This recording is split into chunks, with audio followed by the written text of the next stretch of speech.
Okay, friends, welcome to Andrea Lake 101, The Making of a Billionaire, Secrets of the Apprentice, Part 6? I believe it's Part 6. Have I already had a glass of wine? Yeah, for sure, for actual sure. Because I already filmed the reels that are going to promote this episode. Did I drink a glass of wine while I did this? Yes. Why? Because we're going to go ahead and talk about one of the most painful memories of my whole entire life. And that's fine. Can I talk about it sober? Sure. Is it my favorite? 0%? No, absolutely not. Not even close to my favorite. Hiking with Rico, favorite. Hot yoga, favorite. Having a group lunch, doing the Warehouse Olympics, that sticker junkie that we're going to do next Friday, fucking favorite. Talking about some shit that happened on a TV show a real long time ago where I got a stalker on that TV show and was all of a sudden overnight famous. Favorite? No, no, no, sir. No, ma'am. Had I not literally just like woken up $1.84 million in debt last September of 2023 and had to rebuild every single company and sell them and like do a podcast and film a TV show and film a documentary, like all of this works together.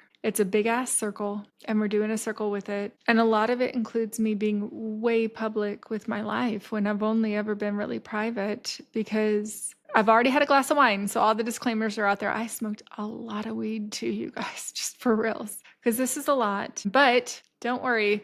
I watch these episodes 2 or 3 times myself before they make the air to make sure I'm coherent and to make sure that I don't say something legally that I shouldn't. And I do run it past a legal review because Lord have mercy. So here we go. No, not my favorite episode. So as thoroughly canvassed in the previous episode, I really did not want to be there. However, even still not maybe wanting to be there, when I got into it, it really was fun for me. I was like a little kid playing a game, just like I like to build Legos, which I'm going to show you if you are watching on YouTube, my current side of Harry Potter Castle. It's the big one, so it's going to take up a lot of space. Don't worry, we'll show you the finished product. Yeah, and don't worry, Hogwarts Castle will not be lonely because I also got Legos Gringotts and Hogmeade Station and Malfoy Manor and the Burrow. Yeah.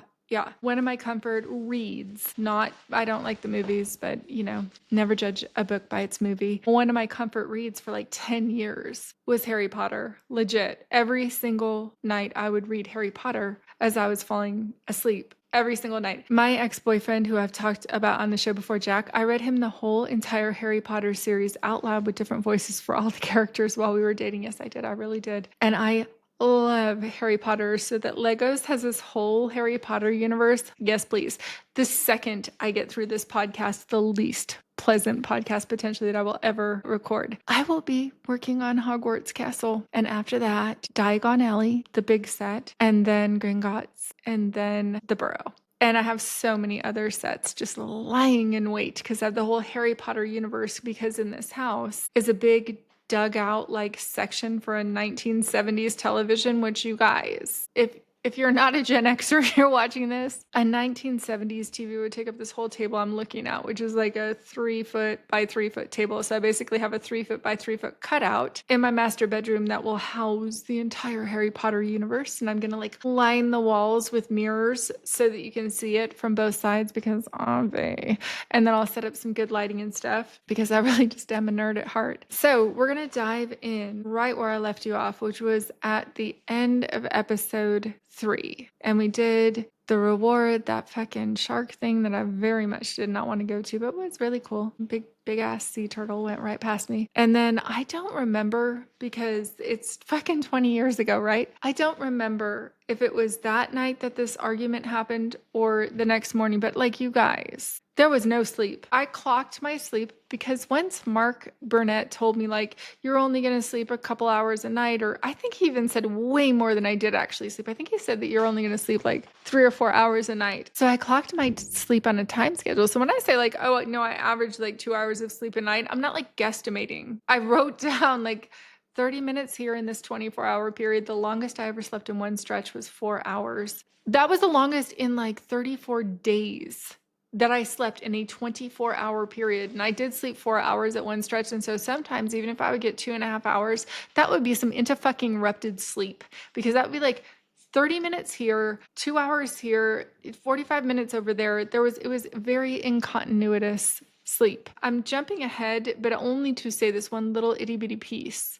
that I'm so thankful they didn't use on the air, because there's just so much content that they can use between all the different contestants and all the different things that they have to cover in an episode. But I fell asleep on top of a desk, a steel fucking desk that had like a hardwood top. I slept there for 35 or 40 minutes. No blanket, no pillow, a piece of wood. That's how tired I was. Like, I'm not the person that can just like sleep on the plane or sleep anywhere. I have to be so comfortable to sleep. But I was so fucking tired during this whole thing that like I learned that I actually could sleep in a chair. I actually could sleep sitting up. I actually could sleep in any situation, because the level of sleep deprivation was wild. Even when Mark had said to me, you're going to sleep 3 or 4 hours a night, I thought that's not medically possible. That is what I asked my mentor, who's like one of the best traders in the world and also an MD. That's what I asked him. Can you get by on 3 or 4 hours of sleep? He's like, oh yeah, you totally can. Like, people need way less sleep than what they believe that they need. But what in actuality was happening was I was getting about slightly over 2 hours. Like, I think it came out to like a very precise, like 2 hours and 12 minutes or something for every 24-hour period for 30 fucking 4 days in a row. That is how much we slept. So if there's ever on a reality TV show of one of Mark Burnett's shows, which, hey Mark, Avi, my NDA with them was up decades ago. And I think other people have spilled tea along the way, but literally such sleep deprivation, which would make people make very different decisions or say very different things than they would say if they were well rested. So on top of like legitimately you guys wanting to leave and not understanding what I had gotten myself into. And then on top of that, I am so tired and so wanting to get into bed. And I don't remember if this argument happened. I have no idea. I know for sure that it was either, I think it was late at night. I think it was after the boardroom. I don't think it was in the morning. I had won. And so we were not on the chopping block. I was so tired that I don't even know how to say it enough. And the degree to which that compromised my thinking of what I was going to say next, it actually, to be honest with you, because we're off in the weeds and I've already had a glass of wine and I smoked a bunch of weed. For the first time in my life, it made me truly empathetic to parents who are just like functioning on 6 months, 9 months, a year of sleep deprivation. And like, I heard it's taboo to ask like if they're sleeping at night, but I've never known parents who are sleeping well at night. And I never knew how hardcore sleep deprivation was until I went on The Apprentice. And the degree of stoicism and just even killed steady eddiness that I was able to maintain across the course of my entire, this is the only time that I lost my composure, the only time. And so when I put it in that context, it's like, it's not even that bad. I actually didn't even think it was that bad. But my mentor watched that and he was like, oh, Andrew, you do not look good on that show. You don't. And I'm like, is it that bad? And he's like, they did not do you well in the edit. And I'm like, are you fucking serious? I have to give my mentor a name like I did with my ex-boyfriend.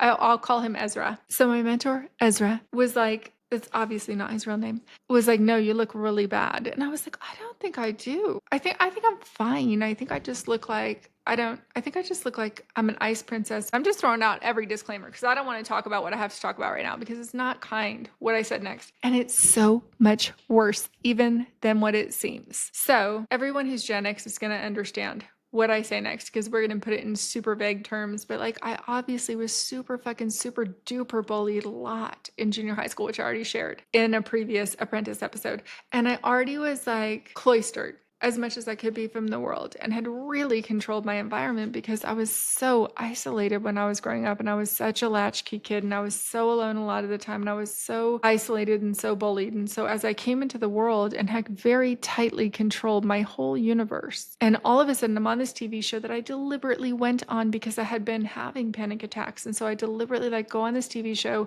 to prove to myself that like, it's not just that you can take the less good seat in a restaurant, which was like my testing of whether or not I would have another panic attack again. And like, that was a big deal for me to sit with my back to a full restaurant of people. I would always sit in the corner if I could. Or driving at night again after had a panic attack when driving at night. So I was testing these boundaries for a couple years before I did The Apprentice. Doing The Apprentice was the final like, no, just throw yourself in a totally chaotic random situation where you don't actually have control. and see how you do in that, because that's a lot for someone that grew up the way that I did. And I really could handle myself, but it was hard. And it was hard getting all of this all of a sudden, like keyboard warriors. Social media was new, and getting people like attacking every little thing with understanding like the smallest snippet of what had actually happened. So, but what I said was not nice, and it was worse than you could imagine, because I am and have always been wickedly smart, pretty wickedly smart. And there's a reason why I keep saying when I'm talking about my competitors in my sticker company that I'm rebuilding, and if I say something about them, because I'm like, I'm outing it, like Sticker Giant, Sticker App owned by private equity. Those are not companies. They're not your friends. They're not fucking helping you out when they give you a discount. They're owned by multi-billion-dollar corporations. And when you buy from my company, it actually matters. My employees get raises because you order from me very fucking directly. They get $22 out of every $100 that you spend. And when I win, everybody wins. And it's not the same when you support Sticker Giant, who's a private equity fund owned company, or Sticker App is a European company that's owned by private equity, or any of the multi-billion-dollar players in the space. As a matter of fact, the only big players right now that I'm aware of that I know where their money comes from is me and Sticker Mule. That's it. That's not been wrapped up by like Resource Label Group, which is owned by Aries, or some other consolidator that's buying all the print shops that become successful. The minute they become successful, they get rolled up by a consolidator. That's what most people want, but that is very clearly not. I know I'm off in the weeds, but like, come on. However long I can push off telling this story, I will. And if you stick around for it, then you deserve it. You probably have my back, and you'll hopefully understand where I was coming from. So then we have the two companies that are privately held, my company and Sticker Mule. And Sticker Mule came out so over the actual top in support of Donald Trump, like putting his name, his company name, his reputation on the line, running for political office himself on a Trump agenda. So all of a sudden you have this dude who is like very on one side and running for Congress. Like, let's do none of that. You can continue to support a company that's doing that. Like, that's their guy that owns the company is the next My Pillow guy, like out of his own mouth. Like he wanted to start a Trump amusement park. Yeah. Oh, yeah. I thought that was a joke until he went and gave a multiple $100,000 statue to Donald Trump at Mar-a-Lago the day after he fired 68 people. You guys just go over to the Sticker Wars episodes if you want to know all the motherfucking tea that is dropping there, because I've done all the disclaimers that I possibly can on what's next. So in the Apprentice episodes, I am labeled as a sticker company owner. I insisted that it be that way. I fought on more than one occasion with Mark Burnett himself because he wanted me to label me something else. And I was like, no, you said I could control my own title. Can I please put owner of stickerjunkie.com? But he would not allow that. Whew. Mark, if you could change that on the edit back, I would appreciate it, and just be like owner of stickerjunkie.com. But they did allow me just to say owner of a sticker company. So when this came back on the air, I had heard like last year it might, and I was like, God damn it, that's a lot to relive, because it was terrifying to have a stalker suddenly. And like, if this property were to take off and go viral again, it's terrifying to be famous or well known. But I had already accepted when I lost everything that I was just going to become known again, because I've had you guys, I sound like such an asshole, but it's true. I've had so many offers over the years to do a TV show. I've had so many people tell me, like, you're built for TV, you're a great storyteller, you know how to keep people interested and tell like a story, etc. And the first time I very seriously considered doing a TV show was The Making of a Billionaire, many years ago, right after I did The Apprentice. I went to MTV and talked to them. I talked to E! Entertainment TV. It was literally the same year that they were buying the Kardashians, and they were kind of trying to figure out, I'm not making this up, I know I sound like a pathological liar, but they were trying to figure out what direction that their station was going in, that E! Entertainment TV was going in, and they would not give me an executive producer credit. And that is why I did not finalize the deal with E! They offered me this television show that I'm pitching again right now to streaming services, The Making of a Billionaire. I got an offer on that in like 2005. I think it was even before The Apprentice had aired. It was after I filmed it, and I went and talked to them, and they offered me a series on building my companies because they were trying to figure out the direction of their network. And then I flew out back to New York and talked to MTV, and they offered me the same thing, but neither one of them would give me an executive producer credit. And after having been edited the way that I was edited on The Apprentice, I wouldn't do a first season that didn't have an executive producer credit. And Kris Jenner did do the first season of the Kardashians where she didn't have an executive producer credit. It's like a very famous story now, but I fucking shit you not. At the same time, I was pitching those same television stations, and I'm like, no, if you don't give me an EP credit, I won't do it. And I didn't have the foresight that Kris had of like, oh, we can get that on the second season when you renegotiate your contract to do additional seasons. And I'm like, motherfucker, she knew that and I didn't. And every one of her daughters is a multimillionaire/billionaire, so she's done something right. Obviously, I haven't seen that show. I don't own a television, but I am off so far in the weeds. Why? Because I don't want to tell the story. And now I've been talking for 24 minutes, so I have to. So I had interviewed everyone. You have to watch the previous episodes if any of this is going to make sense, because I'm not going to tell the backstory again. If you're listening and it's your first podcast that you're listening to of mine, go back and listen to the other Apprentice episodes, because nothing I say from this point forward is going to make sense if you don't understand the context of the other Secrets of the Apprentice episodes. So, Jesus Christ. I mean, it's not even that bad. You would think I was prepping to tell somebody that I ran over a person or a puppy with my car. No, but I was such an asshole on purpose. It's worse than it looked like on television. So we either come back from the boardroom or I don't remember exactly when this happened, but I believe it was right after the boardroom where I had won the task and the other team had gone to the boardroom and we had gone to the reward of the shark thing and whatever. And I'm about to go to bed and Brett like stops me, or it's the following morning at like 4 a.m. when we're getting ready for the very next task of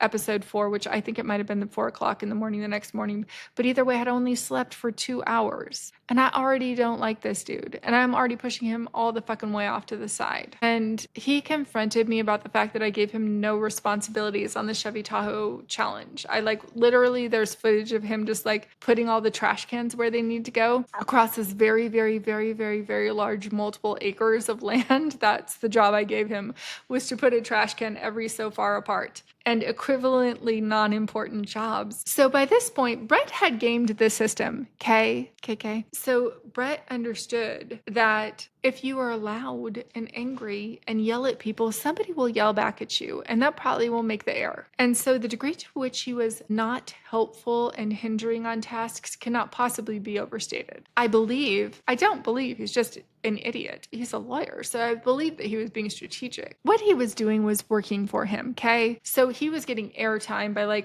arguing with people. And I have maintained you are invisible to me. And so the interesting thing is, if you hate somebody, if you're angry with someone, that means you care about them. Do you know what is worse than that? If you have to make an argument or a case against somebody or argue with them in your head or whatever, you love them in a way, or you care about them, you care about what they think. So that doesn't hurt people. A lot of times, hating someone or engaging with them in some way, it's feeding something that everybody is getting out of that situation. Do you know what actually hurts people? I really didn't then when I was 31 and this happened. It's indifference. Indifference is the harshest, worst response that you can give to someone, because it means that they are just so far beneath your notice that you just don't even care what their reaction is. In my Gen X universe, there was not a different level of spectrum or ADHD, or there was no different level of thought that was being delineated or assigned. So I just had coping mechanisms. So wherever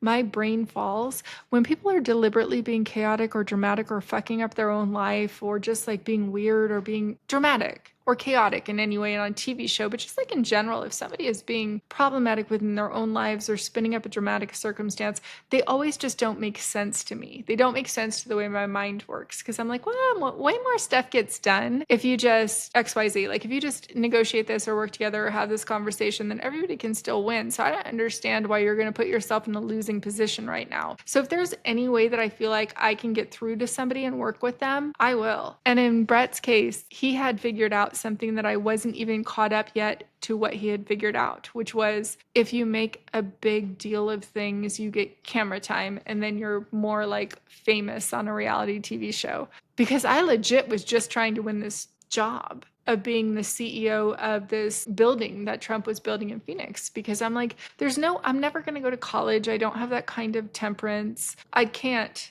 sit and listen in a classroom to something that I could learn in another format in 15 minutes. I can't sit through a 2-hour class to like grab something that you could now learn really fast on the internet, but it was in this very way too slow for me format the whole time that I was in school. That's why I didn't go to college. But if you threw me into a situation where I was paired up with the project manager or the CEO of like some huge, massive development, I would be able to learn so much so fast that I was just like, oh, that feels like a PhD in commercial construction to me. I for sure will go do that. And I will go on this little show and it will help me to get over the panic attacks, and I'll just win at life, because then I will go get this like PhD in commercial construction in exchange for the use of my brain for 1 year's time, which is no fucking small trade. And so I just figured that's what was going to happen. And I was given the actual worst advice in the history of advice ever from Mark Burnett. Mark, I am looking at you right now. This is some bad advice. When I had gotten that like thing and I had no response, and he's like, you're on the show. And I'm like, of course I'm on the show. I'm fucking brilliant. So you guys have been asking me to be on the show forever. Of course I'm on the show. You're not even telling me anything when you said I got accepted on the show. Of course I did. So he said, there's going to be a whole lot of people that are on there because of reality TV, but you're just on there because you can win. And I know I told that part of the story, but I don't think I told you the next sentences that he said, which were, no matter how crazy it gets, no matter how insane people are being, no matter what it looks like on the outside, you just conduct yourself like you are in a job interview. Because everybody else that is screaming and yelling, it's going to be entertaining for TV, but they're going to get voted out of there, or Trump is going to fire them, or however the fuck he said it. And I was like, cool. So when people were being legit like yikes behavior, like abso-fucking-lutely no, absolute no behavior, I was always just like, okay, cool, I'm on a job interview, so I can't respond to this. So Brett in episode 2 had previously just gotten my friend's Stacy's face and called her a fucking see you next Tuesday, spitting in her face. And then got into my face, I think either after that boardroom or before, whatever it was. He was yelling at me about putting him on trash cans. Oh, it was after the boardroom. Oh, fucking was. Because I remember Trump asking me something like about Brett. Trump said something to the effect of like, I don't remember exactly what he said, but my response was like, but if he acts like a child, I am going to treat him like a child. And so, of course, I didn't give him any responsibility, because his sole capacity was to fuck up the task that we were working on, or like something like that, which was, in my assessment in the moment, true. But again, I think that he was doing this on purpose to get screen time on TV. I am sure that it worked out for him. So whatever interaction I had, I don't even remember the spark of it. But when I got back from the reward of like swimming with the sharks, Brett got way in my face and was accusing me of like sidelining him. But he's like, I'm super smart and I'm super capable and I know all of the things and you're a fucking whatever name that he called me. I don't remember. I think it might have been a see you next Tuesday, but I don't remember. But he was like yelling in my face, and he was so close that he was, as he was yelling, like legit spitting in my face, like he's screaming in my face about nothing. And I was like, I'm so tired. I don't have 3 more minutes to give you right now. And so I did the thing that is the meanest thing that you can do in this situation, but it was my honest to goodness response. I was not faking it. I did not care at all whatsoever, even a little bit, what he thought. I was so tired. And so he was getting not just like a stoic response, which I am super good at, but he's in my face like, you're a fucking brrr, and all of the bad words, a litany of accusation of things. And I was just like, yeah, it was no reaction. I literally in my head was just thinking, why are you costing me sleep right now? Go all of the way away. And then I did the thing that will make any enraged person who has that personality type way worse. I was indifferent. I did not care. I did not care about his perceived wrong. I agreed with him that I thought that he was useless. I agreed that I segmented him to the side because I thought he was incapable of completing basic tasks without fucking them up. And I was like, I don't even have time to have this conversation right now. You are below my consideration, because my whole entire consideration was winning this task, which we did. And so any unresolved feelings of sadness that you have of the position that I sorted you into right now are way beneath what I can give a moment's thought or any amounts of fucks to right now. And if you are calling me whatever name that he was filling in the blank with, I super am unhurt by that as well, because cool, I need to sleep right now. And then he said something like, you think you know what you're doing, but you're such a fucking whatever, and and I'm and you're blah, blah, blah. I don't remember how he put it, but it was not nice. And he turned around and sort of stormed off. And I was like, oh, okay, and I just said this like literally to myself. Did I know I was mic'd? Of course I knew I was mic'd. Did I care? I was so tired, I did not care. I was like, okay, so that's why you make like $55,000 a year and I'm a multimillionaire. Yeah. Have a degree of level of disgust at myself for saying that, because first of fucking all, let's just be fucking I interviewed him. I don't know if I said 55 or 45 or 65. I don't remember how many thousands of dollars a year I said that he was making. I knew, number one, from knowing what he did, it was probably way more than he actually made. And also, number two, that was a very, very, very fucking lot of money back then. That would be like poo-pooing somebody that's making 120, 130 grand a year, okay? I mean, the degree to which that I said it in a way that was going to have the maximum impact of harm, and then that was the intention behind saying it. So true. So true. It was so mean and so unnecessarily mean and so intentionally going for the jugular at every level of like, shit, that's what she thinks. And also, that's actually way more than I make. And also, it's not nice. But I also like really did say it to myself as he was walking away. So I actually in the moment knew he couldn't hear it. I actually really did know that. And so I actually really didn't think it would make the air, except for that it did. Then at the season finale, Brett came up to me and he was like, how the fuck did they even, you're so nice and you always were so nice to me. How did they even get you to say that? Because when he would even come at me with anger, I really would explain it to him in a way of like, yeah, I just think that you're intentionally trying to fucking get on airtime and I don't have time for that right now. So you're just going to go do this. And then he tried to have an argument with me and I'm like, I'm busy. You go have an argument with someone else, because I was never dissing him for having a strategy that was working on reality TV. I just was like, we have different agendas here and you're going to get fired at some point and I'm going to win this thing. And I'm not going to engage in the meantime and whatever the fuck your storyline plot of being the guy that's stirring shit up is. And so I didn't have anything against him. So he really did come up to me at the finale and was like, I don't even know how they got you to say that. And I was like, I was legitimately really tired and frustrated, but he and I never had a negative thing. You guys, fuck. I know how much 55 or 45 or $65,000 is. I'm fucking dying right now to increase my revenue every month by like 10% in my company. And that's only $17,000 or $20,000 to get those extra new sales. And I know how much money it is to generate that much extra money. And I myself do not pay myself an ostentatious salary ever. I pay myself enough money to live and to be comfortable, but I know that I have a fabulous lifestyle. I do know that. But I don't want to get a yacht or go to space or buy a private airplane. I like to fly private, I'm not going to lie, but I don't have huge I need to be billions of dollars in advance of someone else. And I know the show is called The Making of a Billionaire, but somebody's going to be a billionaire and I know how to compound money. So it would be foolish not to. Somebody being not super wealthy doesn't help. Someone being super wealthy and reallocating all the wealth, that actually can be really helpful. Literally, it's $177 billion annually is enough to pull every single person out of the bottom, out of poverty.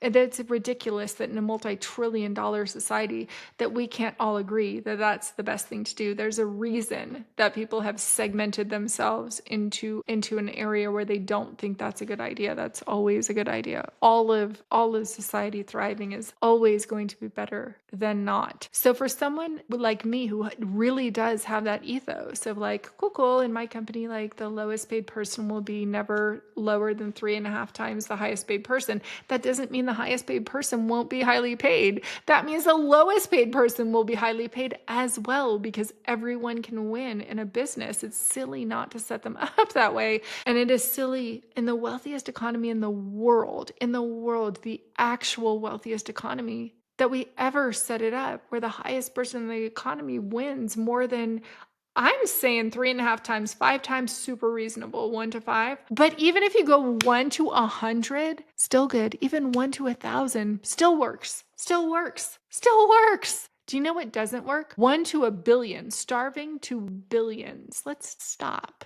You guys, come on. Let's have companies that are huge, as big as the biggest private equity companies. Like, let's have a privately owned company where every person in the whole structure of the company is equally valued to these big ass private equity companies, billions of dollar companies, but that every single person wins, not less than 3.5 times on base salary from the highest paid person. Why doesn't everyone win when a company wins? That seems like a way better way to me for everybody. And that seems like the company that everybody would want to give every bit of their heart and soul and passion and life force energy to. Let's do that. So knowing that that is how I actually legitimately just fucking truly feel as a person, and that I am the person that was like shitting on someone for making, it wasn't about that. It was just to hurt that individual particular person who got and spit and yelled in my face and called me bad names. It was only to hurt his feelings. It was not how I feel about money or equity or everybody winning or any of the things. But just for the distilled edit on that, I was like, oof, oh, for fucking Christ's sakes, I look like an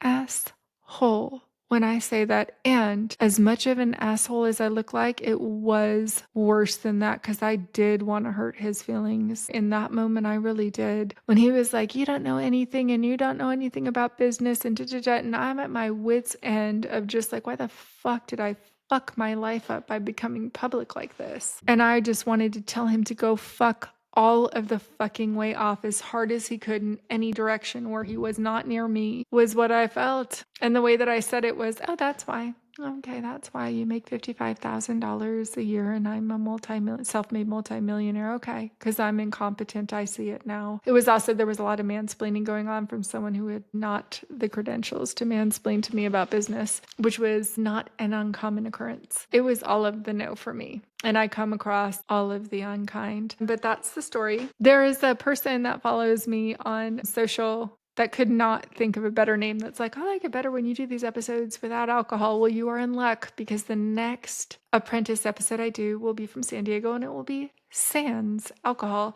But to get through that story of just how I looked like a fucking, just a shitty human being in that moment, and just not, there's a lot of people that would comfortably say that. Like, there's a lot of like, I'm winning so hard that nobody else can win, fucking podcasters on the internet right now. I don't like those people very much. They would say something like that. But the degree to which I understand what it's like to like deliver pizzas and be like devastated if you get $1.18 tip, because you're like, it just cost me more to deliver your pizza.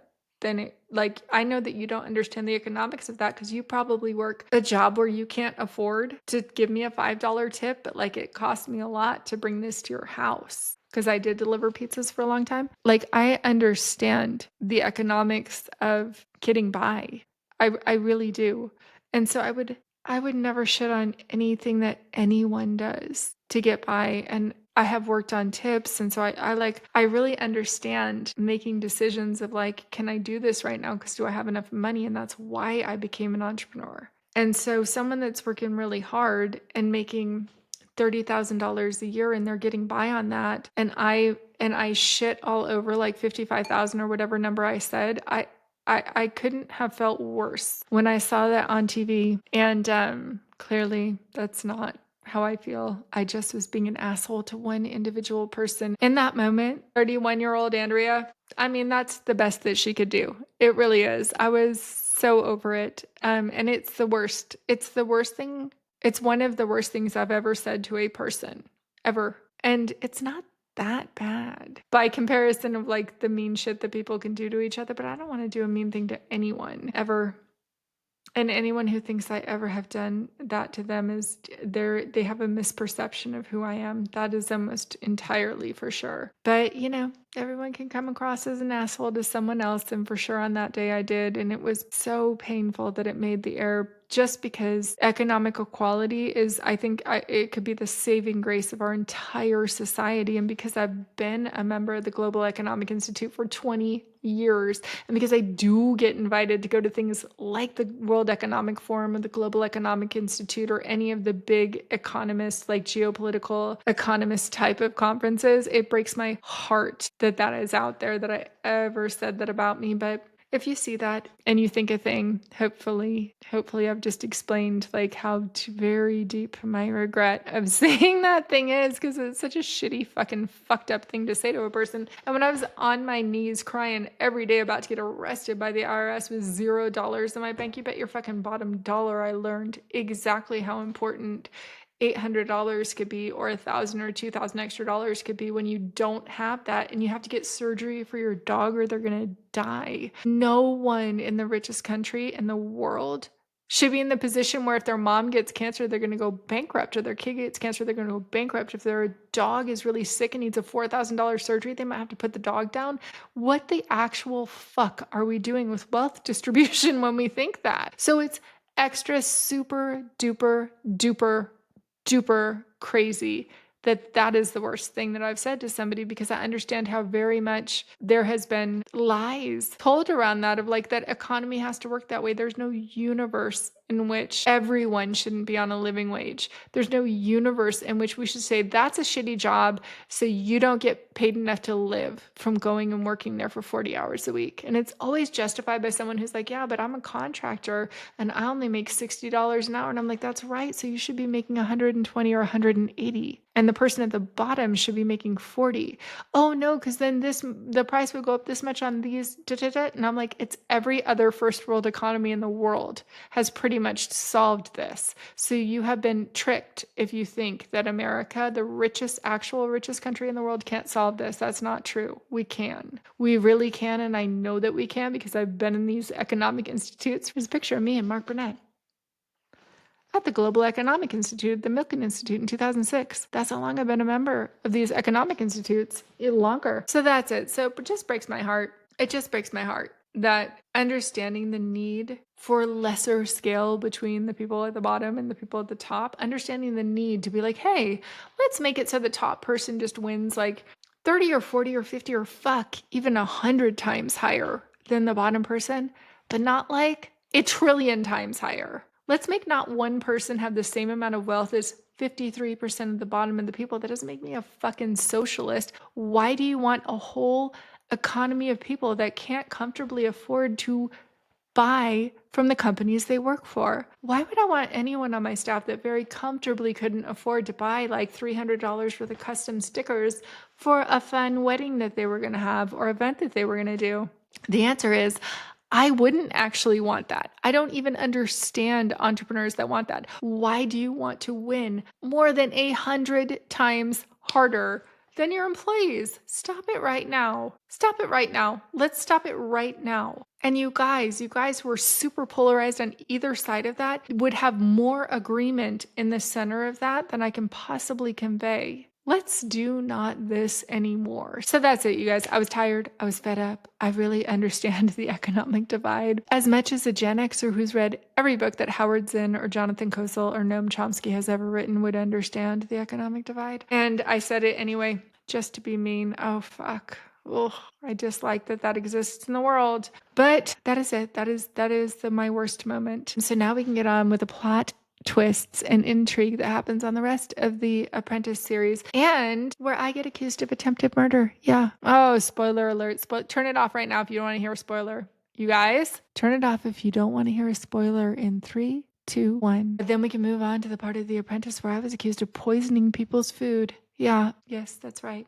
That is right. Being accused of poisoning people's food is how I got voted out of The Apprentice, or fired out of The Apprentice, and it is a fucking wild story. We're going to do some catch-up weeks, and then we'll probably have in another week or two another episode of Secrets of The Apprentice. If you want to catch up online, you can watch it on Amazon Prime. Always give me a like, give me a follow, give me all of the things at any Andrea Lake 101 format that you are seeing, hearing, viewing, listening to this podcast. If you're not following me on Instagram, please follow me on Instagram at Andrea Lake 101. And of course, use the code Andrea Lake 101 on stickerjunkie.com for all your sticker needs. So thanks for joining us on this week's episode of Andrea Lake 101, The Making of a Billionaire, The Secrets of the Apprentice. We'll come back to you next week with everything sticker junkie and all things good. I cannot wait to fill you in on what's been going on so far in Q2 of 2025 within the rebuilding of the companies. Take care, friends. See you next time.